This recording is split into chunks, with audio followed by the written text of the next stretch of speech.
Metrópole Entrevista. Olá, boa tarde. Eu sou André Alzeda. A gente vai conversar agora com Laerte, cartunista. Tudo bom, Laerte? Boa tarde. Eu Oba, queria começar lhe como vai? perguntando, Laerte, que é o seguinte: você esse ano completou 70 anos de vida, uma vida com inúmeros trabalhos, contribuições, passou por várias fases do Brasil, inclusive suas também, diversas transformações. Eu queria que você começasse falando dessa trajetória, dessas 7 décadas e esse Brasil atual que você enxerga. Trajetória é um nome engraçado porque também é o caminho que uma bala percorre entre o disparo e acertar. A trajetória da bala é uma coisa importante para desvendar um crime. Agora, a minha trajetória ela é um pouco errática, assim, quer dizer, eu só resolvi ser uma profissional do traço, de desenhar e viver disso, quando eu já estava desenhando. Até ali eu considerei fazer teatro, fazer cinema, fazer música. Não prosperou nenhuma dessas iniciativas, então eu acabei começando a desenhar, porque é uma coisa que eu fazia mesmo, mas eu não imaginava que aquilo podia ser um meio de vida, que podia ser minha profissão. Por incrível que pareça, eu não achava que podia ser, que eu ia ser uma desenhista e ia viver disso. Mas assim foi, né? E tem sido, né? Para nossa felicidade, inclusive. Agora tem um ponto marcante na sua trajetória que é o Você não seguinte. viu os filmes que eu ia fazer, entendeu? Perdemos, mas ganhamos no traço, que já está valendo muito. Tem um ponto marcante na sua trajetória, né? Você ressaltou inclusive a palavra trajetória, que é que você foi adolescente, jovem, num contexto ali da contracultura, nos anos 70, né? A contracultura muito aflorada e esses instintos de liberdade, de transformação do mundo. E ao mesmo tempo aqui no Brasil a gente vivia a repressão da ditadura militar, talvez o período mais duro, né? O governo Médici. Eu queria saber assim, o quanto esse espírito do tempo da contracultura te influenciou e te influencia até hoje. Ou se é um ponto já superado. Inclusive, lembrando, inclusive, que você foi um dos cartunistas do Pasquim, né, o memorável jornal desse período. Eu acho que esse foi um caldeirão que misturou, onde se misturaram todas essas influências e todas esses fenômenos que a contracultura e o underground, a produção do Crumb, do Griffith, enfim, do povo lá da Califórnia, foi fortíssima no Brasil e influenciou muito pessoas como eu, como Angeli, como o Glauco, nem tanto, que ele já era mais jovem, assim. Mas também tinha o pessoal do Pasquim. O pessoal do Pasquim era uma influência absolutamente preponderante. Assim, eles eram os nossos mestres, ainda são, né? E, e tinha o pessoal do humor francês também, que teve uma revista chamada Araquiri, depois eles abriram o Charlie Hebdo, abriram também o Eco das Savanas e tal, e esses desenhistas e humoristas, como o Volinsky e o Rezé, eles marcaram muito, né, essa época e foram muito importantes, influentes para nós aqui no Brasil. E eu acho que existe mais uma influência, pelo menos do meu ponto de vista pessoal, que é o Quino. O Quino, assim, Uma tomado falda, né? como uma força, uma força isolada, né? Quino, os cartoons dele, a Mafalda, para mim isso foi decisivo. E é isso. Essa era a nossa rede de influência e assim eu me formei também num cenário onde estava instalada uma ditadura que convocava a gente para outro tipo de luta, né? Quer dizer, a situação de ditadura nos convocava também para militâncias e ativismos diferentes. Esse ponto da contracultura é interessante, né? Porque John Lennon até escreveu, falou The Dream is over, o sonho acabou. Muita gente diz que a contracultura se perdeu naquele período, ficou um resgate ali, ficou próprio do tempo onde ela estava subscrita. Mas você se considera ainda essencialmente uma pessoa contracultural, assim, na sua essência mesmo, nos seus desejos de liberdade, nas coisas que pensa, que cria, a contracultura ainda está presente em Laerte? Sim, eu sou meio uma burguesinha branca. Assim, né?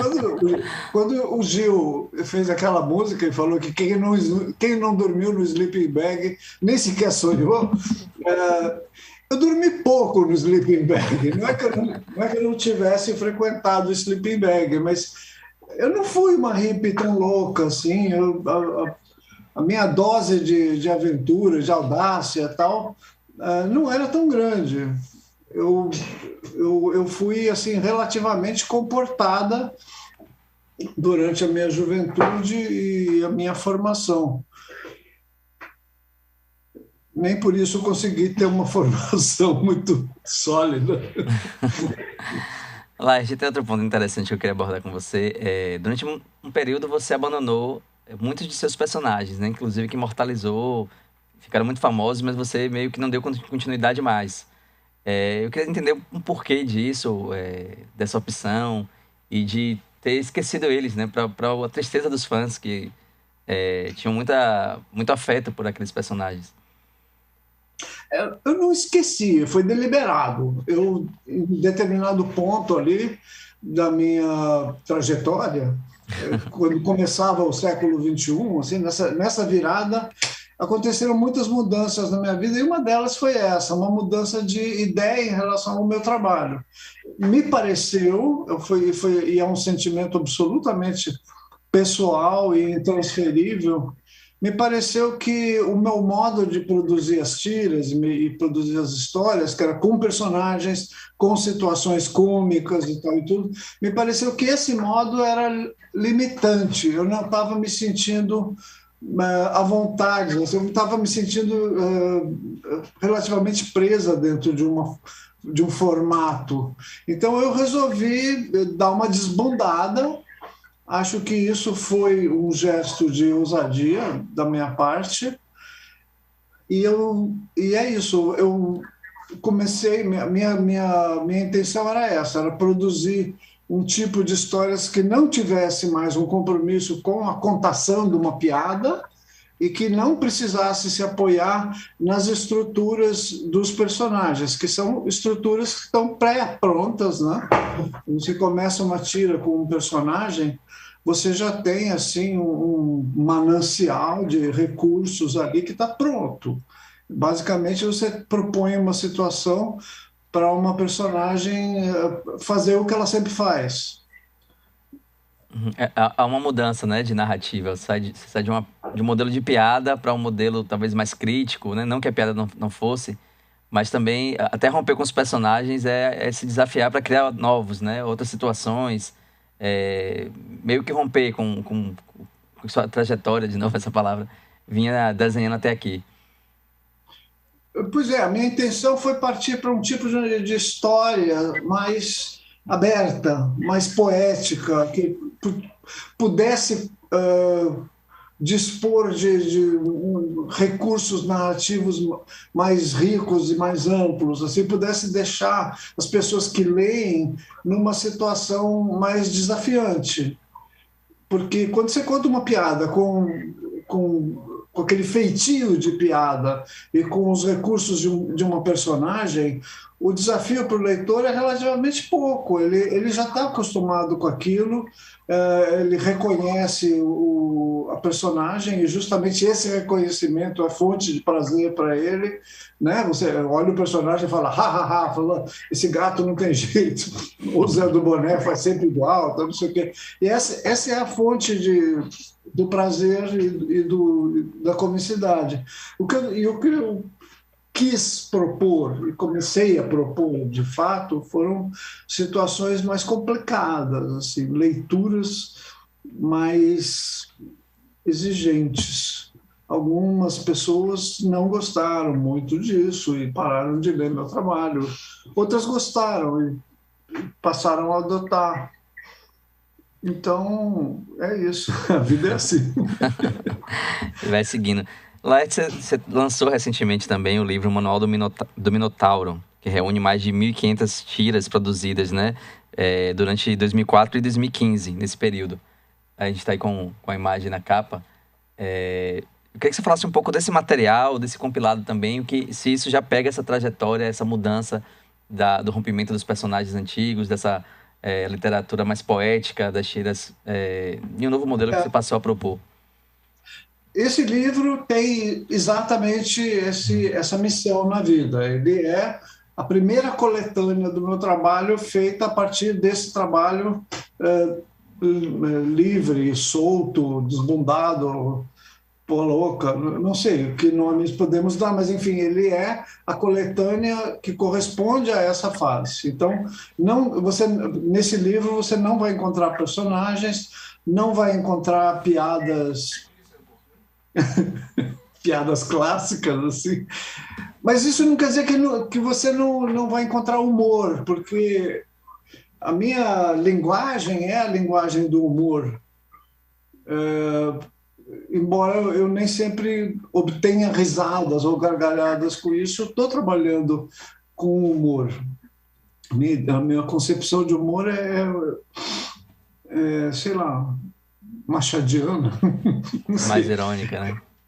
O que eu estou querendo dizer é que o humor é um recurso muito poderoso, né, do raciocínio, da inteligência humana, e ele não se resume a contar uma piada e obter risada. Ele é um modo de enxergar a realidade muito mais rico, né? É poético, inclusive. Oi, Laerte, boa tarde. Daniele falando aqui agora. Tem o documentário O Riso dos Outros, que é um dos mais famosos, que se propõe a fazer esse debate sobre os limites do humor. E já tem uns 6 anos, mais ou menos, que foi divulgado, que foi produzido, provavelmente um pouco mais. E a gente ainda não vivia essa era que a gente vive hoje, né? Tem até um nome, cancelamento, que amedronta todo mundo que se propõe a trabalhar com redes sociais, trabalhar nos meios digitais ou fora deles também, porque é tudo disseminado muito rápido. Então já muda a perspectiva aí, né? A gente vem de um momento onde a gente está aprendendo a não falar de determinadas coisas e a gente está beirando quase que um conservadorismo com medo de praticar as artes, mas, de fato, há um limite. Queria que você discorresse a respeito disso. Qual o limite do humor? E você enxerga alguma pitada de conservadorismo na atualidade?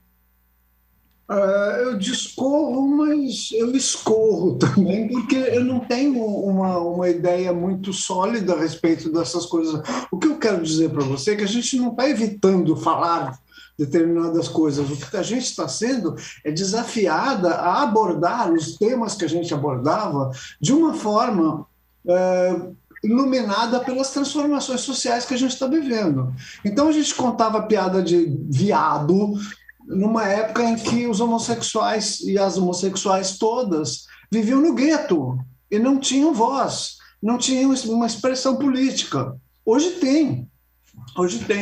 A sigla LGBTQIA+, ela é uma realidade e ela tem uma agenda, tem uma importância e uma presença no debate público.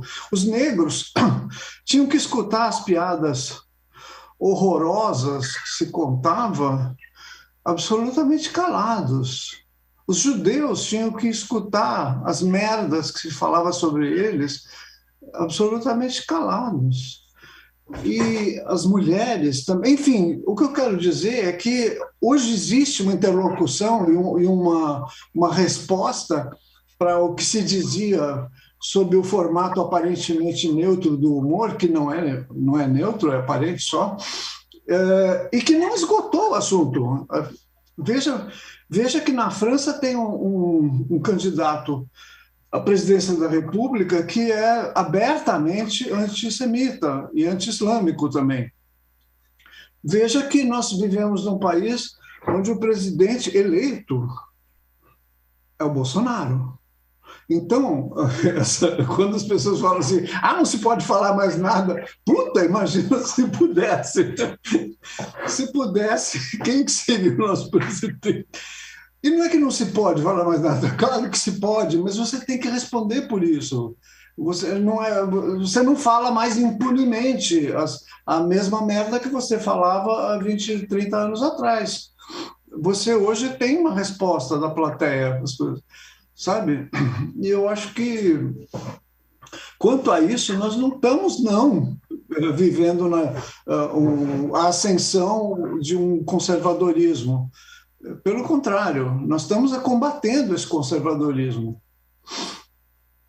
Laerte, pegando um gancho na pergunta de Dani sobre essa transformação do humor, e que você já respondeu de forma muito enfática, eu queria saber como é que você avalia seus próprios personagens anteriores a essa transformação do humor e esses assuntos hoje serem muito mais bem posicionados. E aí eu queria pegar um personagem que eu acho que é muito icônico e talvez seja o seu mais famoso, que é o Geraldão, que é aquele personagem ali que tem aquela questão do Édipo, né?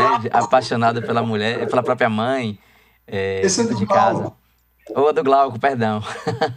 Mas eu queria que você falasse um pouquinho assim, como é que você vê esses personagens muito marcantes que, de fato, extrapolavam no humor em vários momentos, tinham essa liberdade em um momento e, ao mesmo tempo, o que a gente fala de liberdade, mas estavam ferindo um lado minoritário, que não tinham tanta resposta. Como é que você avalia sua carreira e sua trajetória a partir disso?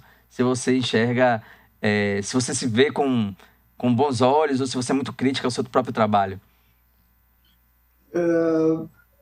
Eu sou crítica em relação ao meu trabalho. O meu trabalho com personagens nunca foi assim. Eu nunca estive muito à vontade trabalhando com personagens da mesma maneira que o Angeli esteve e está, ou o Glauco trabalhou. Eu tentava fazer alguma coisa parecida no meu circuito, assim, mas com muita dificuldade. Por quê? Porque eu não sou uma boa elaboradora de personagem. Elaborar um personagem é um trabalho muito específico. Uma vez o Paulo César Pereio falou que tal coisa que perguntavam para ele, é fácil fazer isso que você faz? Ele falava assim, ou é fácil ou é impossível, não tem difícil, sabe? Então, para mim, fazer personagens era uma coisa assim, não era fácil e quase não era natural. Então, eu criei os Piratas do Tietê, por exemplo, e a ideia dos Piratas do Tietê era estarem presentes numa história só. O fato deles continuarem em várias histórias foi uma espécie de estímulo que a própria forma do quadrinho impõe, ou estimula, né? É você continuar e fazer aquilo render em termos de edições numerosas e consecutivas. Mas Piratas do Tietê era para ser uma história só. Os Palhaços Mudos também era para ser uma história só. Nas tiras, não. Nas tiras eu tentei fazer assim uma sequência quase infinita de histórias com personagens, que era o síndico, o zelador, o mafioso, Dom Luigi, o puxa-saco, os Fagundes, os gatos, Deus. Eu fui criando personagens assim, meio no improviso, porque a ideia de um universo fechado que fosse assim o ninho dos meus personagens nunca funcionou muito bem. Então, eu acho que tem uma fase em que eu faço personagens para as tiras, que são esses que eu mencionei aqui, o Fagundes e o Puxa-Saco, o Síndico, o Capitão Douglas Capricórnio, os gatos e tal. E tem uma fase em que eu trabalhei com os Piratas do Tietê, que eu trabalhei junto com o Glauco e com o Angeli, fazendo Meus Três Amigos. E são fases diferentes, são fases e piques diferentes, né? Eu acho que, por exemplo, os Piratas do Tietê e Os Três Amigos, eles existem num universo de violência e ousadia gráfica, ousadia narrativa, assim, que é mais ou menos o retrato de uma época onde a ditadura estava terminando. Aquilo tinha também um sentido de libertação, sabe? De desabafo, né? Uma espécie de glasnost pessoal de cada artista. Laerte, só queria fazer uma última pergunta, que a gente já está com o tempo quase esgotado. Queria saber se você se relê, se você costuma ler suas obras, seu material produzido, como é que você lida com eles, assim, né? Pelo lado afetivo ou pelo lado crítico. Você costuma folhear, ler, recapitular esses personagens todos, apreciar a sua própria obra? Não.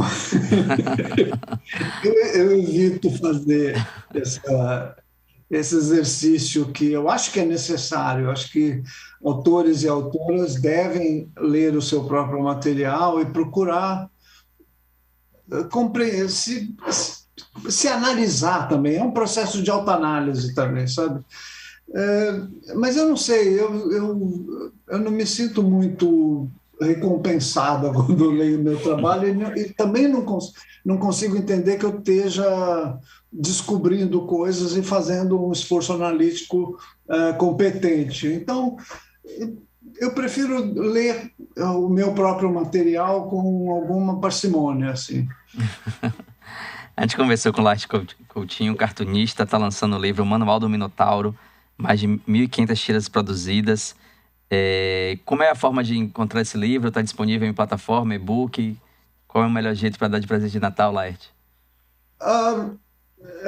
Olha, confesso que eu não sei. Ele saiu pela Companhia das Letras. Certamente você consegue comprar ele online. E eu acho que a distribuição também deve estar razoável pelas livrarias do Brasil. Eu ainda estou no século XX em matéria de distribuição, venda de livros, essas coisas. Eu ainda penso em termos de século XX, mas eles já estão no século XXI e certamente conseguem atender demanda. Cada leitor que busque, né? Que vá atrás e busque, que vai estar disponível, vai estar lá, mas cada um que corra atrás vai pegar. Pois é. Laerte, muito obrigado, viu? Obrigado pela conversa. Eu que agradeço muito a vocês pela conversa, pelo convite e cumprimento a todas as pessoas que estão nos ouvindo e mando a minha solidariedade ao que está acontecendo na Bahia hoje, que é uma situação muito grave. Valeu, Laerte. Obrigado.